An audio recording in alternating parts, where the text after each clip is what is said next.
ఇవాళ సోషల్ మీడియాలో ఫేస్బుక్లో ఒక పోస్ట్ చూశాను బాలకోటయ్య గారు. చాలా ఆసక్తికరంగాను కరెక్టే అనిపించింది. దళితుడికి శిరోముండనం చేసిన తోట త్రిమూర్తులంటే ఎంతో అభిమానం. దళితుడిని చంపేసి డోర్ డెలివరీ చేసిన అనంతబాబు అంటే ఇంకా అభిమానం, ప్రాణం. దళితుడి మీద దాడి చేసి బెదిరించి కేసులు విత్డ్రా చేయించిన వంశీ అంటే ఎంతో ఇష్టం. దళితుల మేనమామరా వైఎస్ జగన్మోహన్ రెడ్డి. దళితుడంటే చంపేంత ప్రేమ వాడికి. మామూలుగా చచ్చేంత ప్రేమ అంటాం కదా, పొయిటిక్గా చంపేంత ప్రేమ అని రాశారు. నాకు ఎందుకో మంచిగా అనిపించింది.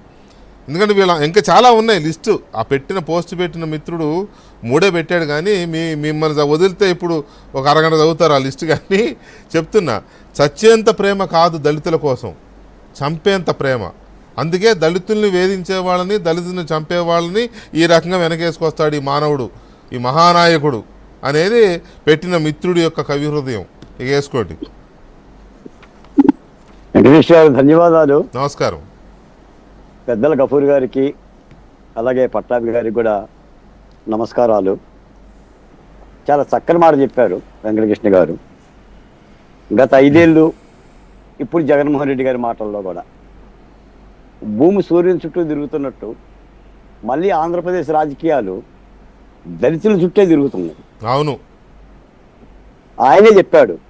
సర్పంచ్ సీని మీద తెలుగుదేశం వాళ్ళు దాడి చేశారు, అతను ఎస్సీ. సిఐ బాలరాజు మీద సిఐ బాలరాజుకి తలకు గాయమైంది, ఆయన ఎస్సీ. ఇప్పుడు సత్యవర్ధన్ కూడా కిడ్నాప్ కేసులో ఉన్న సత్యవర్ధన్ కూడా ఎస్సీ.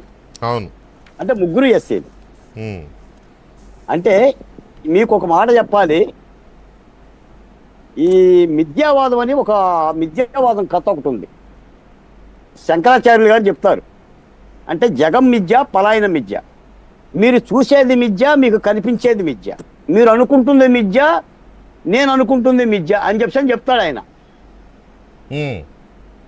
శంకరాచార్యులు గారు ఒక దిమ్మె మీద కూర్చొని శిష్యులందరూ కూడా ఈ కథ చెప్తుంటాడు. శంకరాచార్య మన మిథ్యావాదం కథ చెప్తుండంటే, అదే అంతా మిథ్యారా, జగమంతా మిథ్యారా, ఏమీ లేదురా జీవితం అని చెప్తున్నట్టు రాజుగారు పట్టపేలుగు వస్తూ ఉంటుంటుంది. ఆ ఏనుగును చూసి శంకరాచార్య గారు లెగిసి పారిపోతాడు. శిష్యులు అడుగుతారు, స్వామి అంతా మిథ్య అన్నావు కదా, లేచి పారిపోయావు ఏంటంటే, గజం మిథ్య, పలాయన మిథ్య అన్నాడు.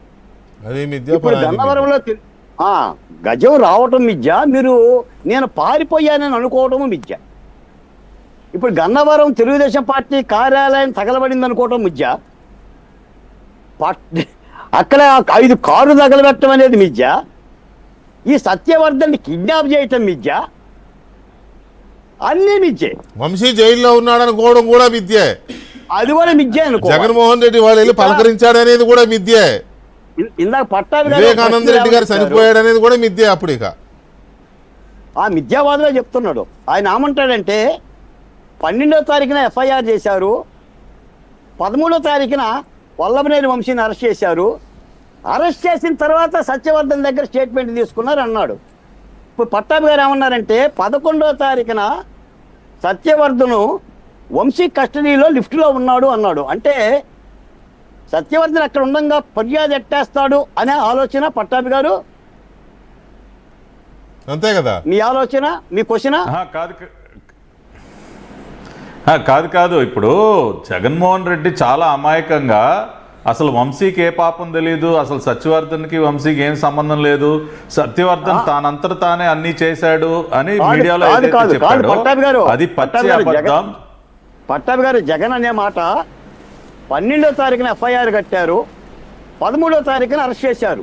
అరెస్ట్ చేసిన తర్వాత సత్యవర్ధన్ దగ్గర రిపోర్ట్ తీసుకున్నారు, మీరు ఎట్లా అరెస్ట్ చేస్తారు అని అంటాడు ఆయన. ఇప్పుడు 11వ తారీఖున కామన్ సెన్స్ కాదు. గఫూర్ అన్న చాలా ఒక నిమిషం గఫూర్ అన్న ఇందాక చెప్పారు. ఇప్పుడు కిడ్నాప్ అయినటువంటి వ్యక్తి తరపున ఆ సత్యవర్ధన్ తల్లి ఫిర్యాదు చేశారు, అయ్యా నా బిడ్డ కనపడట్లేదు, ఇట్లా ఎవరు ఎత్తుకుపోయారు, ఇట్లా మాకు అనుమానాలు ఉన్నాయని కంప్లైంట్ ఇస్తే దానిపైన ఇన్వెస్టిగేషన్ స్టార్ట్ చేసి చెప్తున్నా. వెంకటకృష్ణ గారు, జగన్మోహన్ రెడ్డి గారికి అర్థం కాని విషయం ఏంటంటే, సత్యవర్ధన్ కంప్లైంట్ ఇస్తేనే కేసు కట్టాలి కదా మీరు. మీరు కేసు ఎలా కట్టారు, ఎలా అరెస్ట్ చేశారు అంటాడు ఆయన.